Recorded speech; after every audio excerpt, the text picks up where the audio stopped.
विगड़ो आगम में कहा गया है, बुशीते विगय गिद्धीय आयाणम सारख ए चरियासन सज्जासु भट्टपाणेय अंतसो।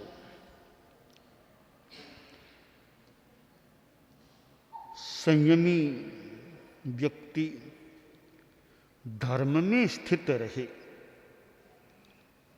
किसी भी इंद्रिय विषय में आसक्त न बने, आत्मा का संरक्षण करे और जीवन पर्यंत चर्या, आसन, शय्या और भक्तपान के विषय में होने वाले असंयम से अपने आप को बचाए।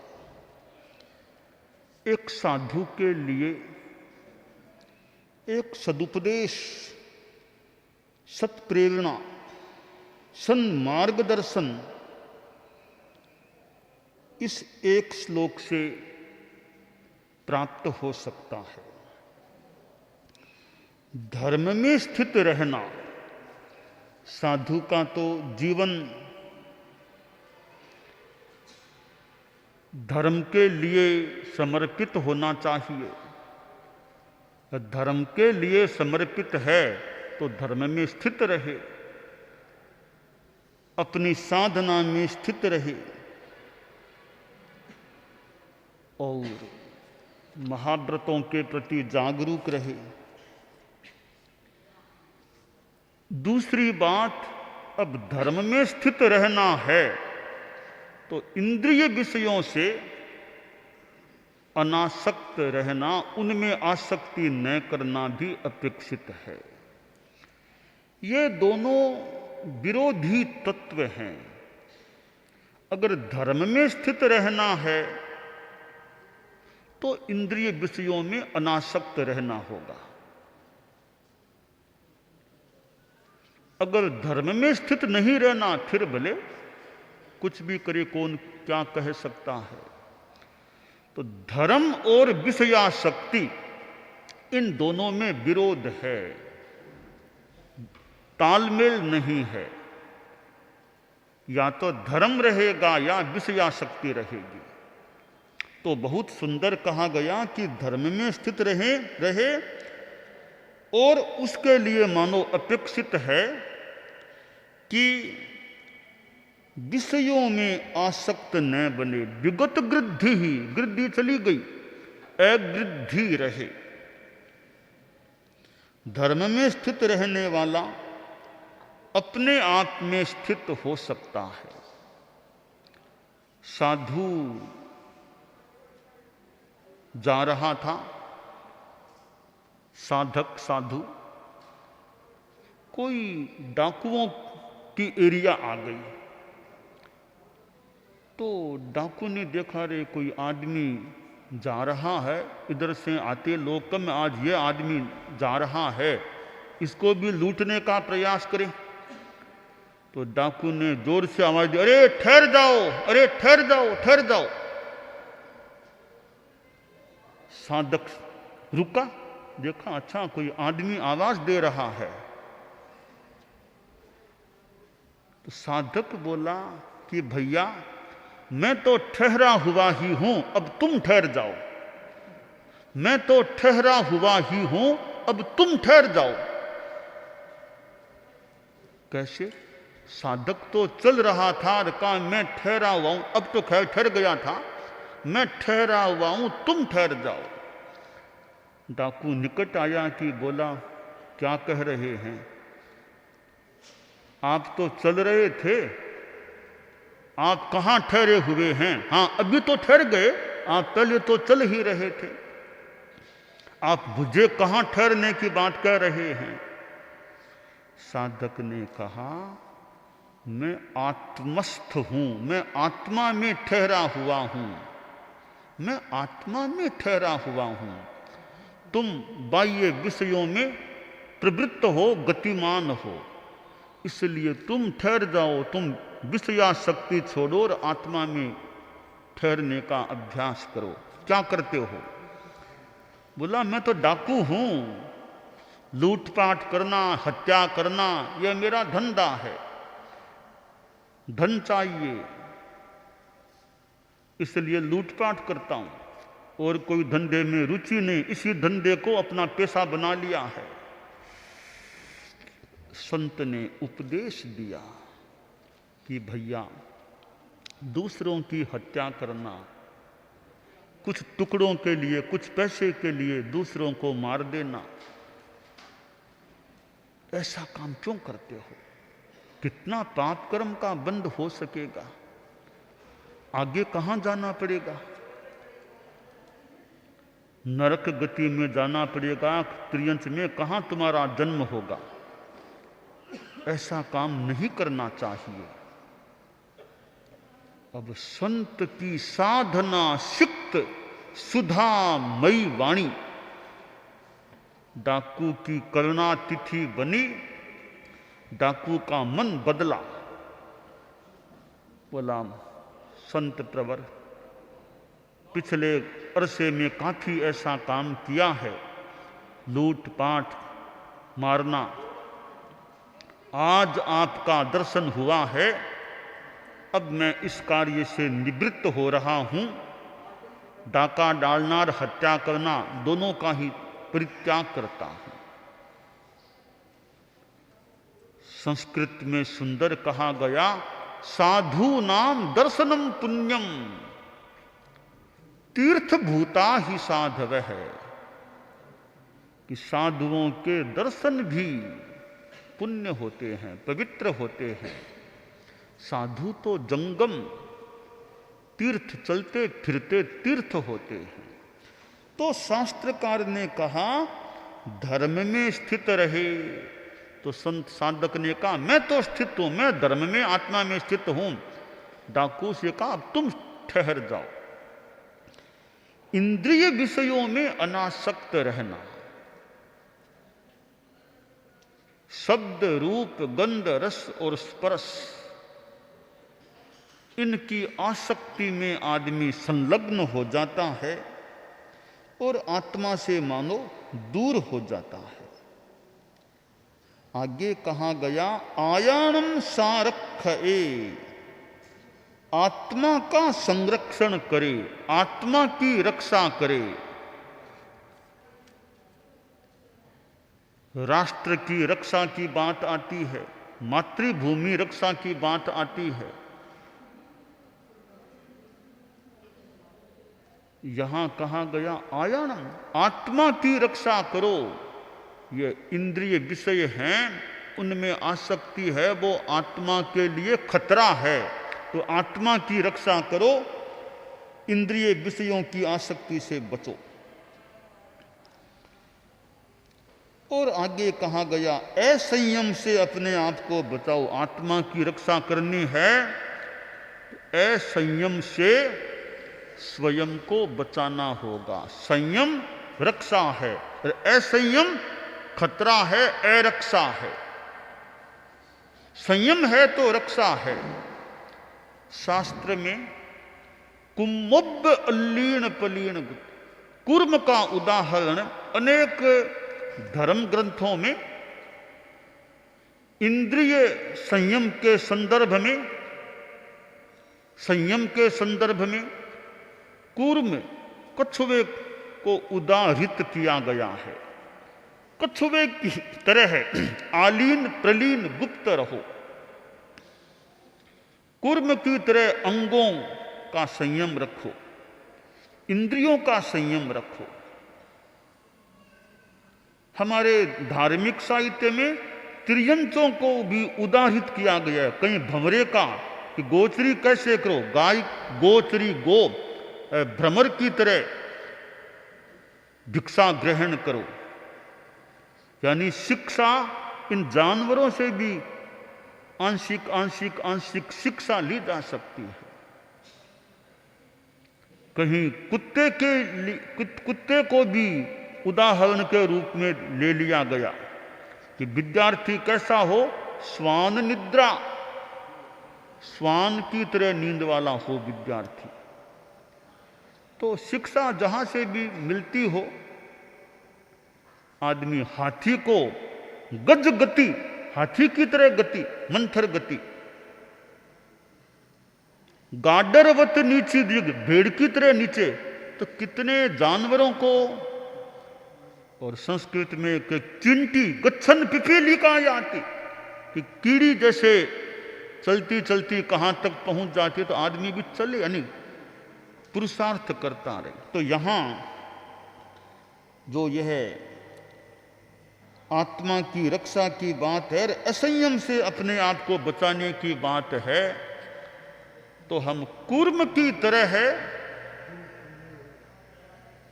इंद्रिय विषयों से इंद्रियों को संयत रखने का प्रयास करें। दो कछुए नदी के परिपार्श्व में, नदी के परिपार्श्व में थोड़े घूम रहे थे। दोनों कछुए घूम रहे थे। एक श्रृगाल ने देखा, रे कछुए हैं, आक्रमण करूं? कछुओं ने देखा, रे श्रृगाल है, सावधान। तो अंगों को अंदर, मानो कवच उसके अंदर डाल लिया। अब ऊपर तो कड़ा भाग, कछुआ वो दोनों कछुए सुगुप्त हो गए, अंदर चले गए कवच के, अंगों को समाहित कर लिया। श्रृगाल आया निकट, बस नहीं चला। संयम है वहां किसका वश चले, असंयम है वहां वश चल सकता है। संयम का अपना महत्व होता है। सोचा वापिस अंगों को बाहर निकालेंगे तब आक्रमण करूं। दोनों ने अंग अंदर डाल लिए थे। कुछ समय बीता। एक कछुए ने तो सोचा जागरूक रहना, अभी अंगों को बाहर नहीं निकालना है। दूसरे ने सोचा, रे इतनी देर हो गई, अब तो वो चला गया होगा, अब तो बाहर निकालूंगा। मानो कि संयम में कमी रखी, अंगों को बाहर निकाला। वो श्रृगाल पास में खड़ा था, तत्काल आक्रमण किया। आक्रांत हो गया वह कछुआ जिसने अंग बाहर निकाले थे। तो ये इंद्रिय विषय हैं, मानो श्रृगाल की तरह हैं। हम इंद्रियों को असंयम से प्रवृत्त किया कि कर्म का बंधन हुआ। तो शास्त्रकार ने जो कहा है, असंयम से अपने आप को बचाए। भक्तपान के विषय में भी असंयम न करे। साधु की बात तो है ही। आप लोग जो गृहस्थ हैं उनके लिए भी कल्याणकारी बात यह है, गार्हस्थ्य की भूमिका में भी जितना संभव हो सके